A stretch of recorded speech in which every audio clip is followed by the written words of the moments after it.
Hola, ¿qué tal? Bienvenidos. Gracias por estar ahí. Y es un gusto, como cada semana, dar una vuelta al mundo para ver qué está pasando, pero con nuestros ojos, con los ojos del sur, con los ojos de la Patria Grande, desde Córdoba, desde CBA 24N, gracias a los compañeros aquí en el piso, en los controles centrales, gracias a los compañeros que nos retransmiten en el canal de la Universidad Nacional de Río Cuarto y en el canal público de Mendoza, Canal Acequia. Un abrazo muy grande para ellos. Y bueno, lo dicho, vamos a repasar lo que ha pasado, lo que está pasando y lo que se viene en el mundo, pero con nuestros ojos. Y ya mismo empezamos dándole la bienvenida a Amadeo Sabatini y a Pate Palero. ¿Cómo andan? ¿Cómo estás, Mariano? Muy bien. También tenemos cambio climático y tenemos tema de género con personajes de la historia, ¿no? Exactamente. Tenemos, sí, además de los personajes de la historia, vamos a hablar en algunos sentidos también de algunas mujeres importantes que también vamos a referenciar, como Milagros Salas. Y ¿sí? El personaje es como... Y es un personaje... lo máximo dentro del tema género y feminismo, ¿no? Es un emblema para el feminismo, es quien ha encarnado un poco lo que se llama la tercera ola feminista, así que de ella vamos a hablar, de Simone de Beauvoir, cuando nos toquen los personajes de la historia. Bien. Y en cambio climático, Mariano, no quería que se nos escape el 2016 sin hablar de los problemas de los costos relativos de generación de energía. Porque a veces no se entiende qué gobierna las decisiones a la hora de decidir qué tecnología se usa para una planta de generación eléctrica. Vamos a entrarles un poquitito al problema de los distintos costos involucrados en la inversión y en la generación de electricidad.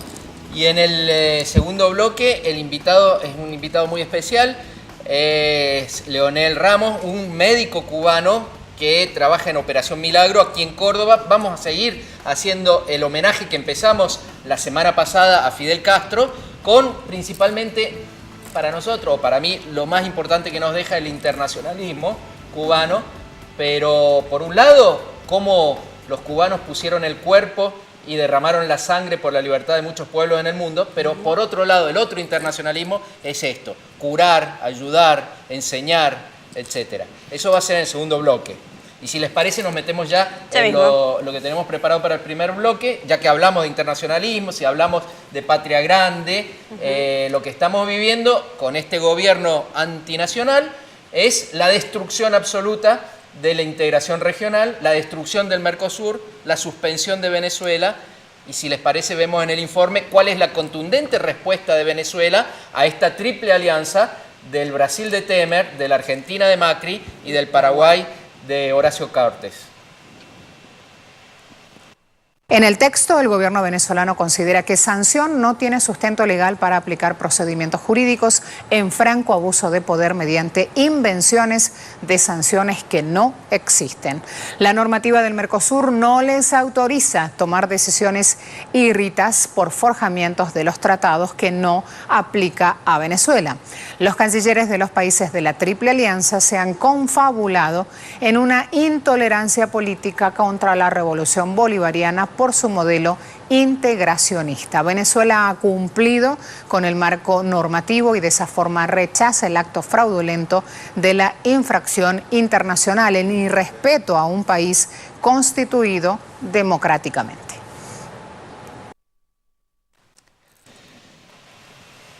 El argumento del gobierno argentino es, y repetido por tantísimos periodistas del establishment, es que Venezuela no ha cumplido con normativas. Ahora, nadie me ha sabido decir cuáles son las normativas que Venezuela no cumplió. No, y tampoco te van a saber decir que otros países no han cumplido lo mismo que se le achaca a Venezuela, porque, digamos, lo que se hace es generar una sombra de sospecha sin precisar de qué se está discutiendo. Lo concreto, Mariano, es que hay una decisión política de marginar a Venezuela del bloque de naciones, porque en el fondo hay una voluntad de intentar avanzar con acuerdos bilaterales, de privilegiar la relación con Europa y en Estados Unidos, en un momento en el que Estados Unidos tampoco parece que nos vaya a poner en su agenda. No, Estados Unidos va por otro lado, va por el proteccionismo, por cerrarse, lo mismo el Reino Unido.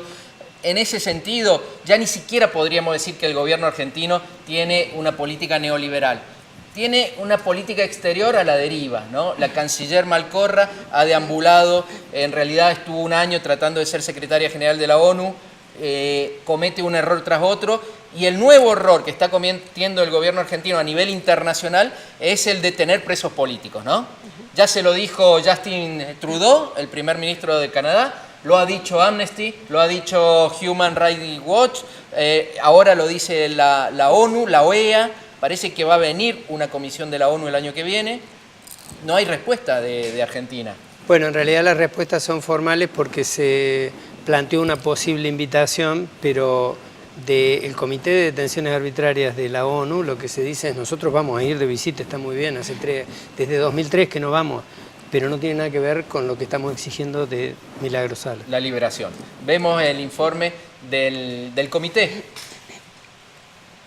Desde hace casi un año, Milagro Sala permanece encarcelada sin juicio. Una comisión de derechos humanos de la ONU que investiga detenciones arbitrarias recomendó su inmediata liberación. Un grito popular de los que entendemos que en democracia esto no puede suceder, que tengamos una presa política. Es una mujer que la han discriminado por dos razones: ser mujer y ser aborigen, y además un empecinamiento de buscarle delitos que no están probados y mantenerla en prisión meses. De modo que las recomendaciones de ese comité, que han sido bastante equilibradas a lo largo de toda la historia, en general son respetadas por los países. Y además esas declaraciones pueden sí también reforzar pedidos que se hagan ante órganos jurisdiccionales. Lo que sí es evidente es que, bueno, desoír la recomendación del comité, ver lo que está sucediendo en la justicia de Jujuy, y eso en un panorama nacional de deterioro muy raro del Estado de Derecho, es bastante preocupante, independientemente de que nos hace hacer un papelón internacional importante, ¿no? Pate, lo decía Zaffaroni, que es un hombre prestigioso en el mundo entero, estamos haciendo un papelón tras otro. Acá me parece que se mezcla una cuestión clasista en contra de la protesta social y los organismos, las organizaciones populares, una cuestión racista porque Milagro se trata de una mujer, claro, representa originaria a los pueblos originarios, pero también una cuestión de género. Por supuesto, una mujer empoderada que ha de alguna manera representado lo que significa para una mujer liderar una organización del tamaño de la Tupac Amaru. Por eso me parece que también esta criminalización de la protesta se agrava cuando se trata de una mujer dirigente de las características de Milagro Sala, ¿no? Así es. Venimos diciendo, Amadeo y Pate, que hay una ola de xenofobia que avanza, ¿no? En lo de Milagro se nota, y en el mundo también se nota. Nos salvamos el domingo de un gobierno neonazi en Austria. Sí, la verdad que la expectativa por los gobiernos progresistas en Europa después termina en defraudación, pero me parece que entre un neonazi y un verde, yo votaba por el verde a ojos cerrados. Está el informe respecto a lo que sucedió en Austria el fin de semana. El nuevo presidente de Austria es ecologista. Alexander Van der Bellen, de 72 años, intelectual y antiguo catedrático de economía, ha ganado este domingo las elecciones presidenciales con una cómoda ventaja sobre su oponente de extrema derecha, Norbert Hofer, que rápidamente ha reconocido su derrota, aunque ha prometido que se presentará en las próximas presidenciales de Austria en el año 2022. Siempre he dicho que el ganador será un buen ganador y el perdedor será un buen perdedor. Y pido a todos los que han votado por mí que acepten que en una democracia el elector siempre tiene razón, siempre.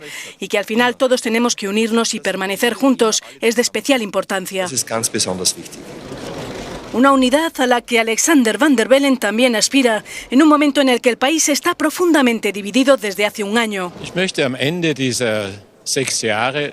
Quiero que cuando la gente me reconozca en la calle o en un pueblo, en el metro de Viena, dentro de 6 años, al final de mi mandato, digan: mira, es nuestro presidente. No el presidente federal, sino el presidente de todos nosotros. Unser Bundespräsident. Nicht der Bundespräsident, sondern unser aller Bundespräsident. El triunfo de Alexander Van der Bellen representa una especie de cambio de rumbo en una Europa impactada por el auge de los populismos. El ultranacionalista Norbert Hofer aspiraba a convertirse en el primer presidente de extrema derecha en Europa. Muy bien. Queda bien, es políticamente correcto hablar de unidad. Ahora, la verdad, unidad con los neonazis ¿será posible?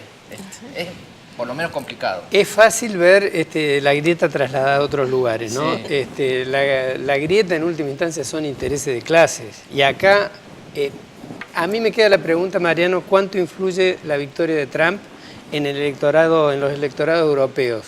¿Cuánto asusta la perspectiva de que el discurso racista, xenófobo, gane espacio? Porque recordemos, esta elección había tenido un margen de 30.000 votos. 30.000 votos de diferencia. El perdedor solicitó y la Corte Constitucional concedió la posibilidad de una nueva elección, por eso se volvió a hacer una elección. Y en esta elección la diferencia ha sido mayor. De 6 puntos, ya es una diferencia significativa. Así que Pero asusta que el 46% de los austríacos voten una opción neonazi. Y hay mucha inestabilidad en toda Europa, fíjate. Renuncia Matteo Renzi después del catastrófico fracaso de en el referéndum constitucional. Se tiene que llamar a nuevas elecciones. Tiene muchas posibilidades, por un lado, Beppe Grillo, que es una antipolítica de derecha, podríamos decir, y también la Lega Nord, que es otra expresión xenófoba, racista. En Francia, Marine Le Pen se consolida, y Manuel Valls, que es el candidato del socialismo, es un socialismo casi de derecha, podríamos decir. Así que todo, como decís vos, las opciones progresistas por ahora hacen agua y las de derecha son bien de derecha. Habrá que seguirlo con atención porque seguramente esta no es la última novedad. Yo recordaría el concepto que has usado reiteradamente, Mariano, de los errores no forzados. La verdad que hemos visto a lo largo del año episodios políticos en que quien detentaba el poder político se metió en callejones sin salidas. El Premier de Italia es el caso más claro, no tenía ninguna necesidad de plebiscitar su gestión de gobierno en un contexto en el que hay emergentes bastante contradictorios. Así que lo de Europa habrá que seguirlo. Lo único bueno, llegó sin elecciones Matteo Renzi. Se fue por el voto popular. Eso, por lo menos hay un poco más de democracia que cuando llegó. Bueno, vamos al corte, ¿sí? Y enseguida vamos a seguir entonces con el homenaje a Fidel Castro de la mejor forma, con su legado internacionalista. Ya venimos. Arriba Argentina y Paraguay, Uruguay, el canto de Brasil.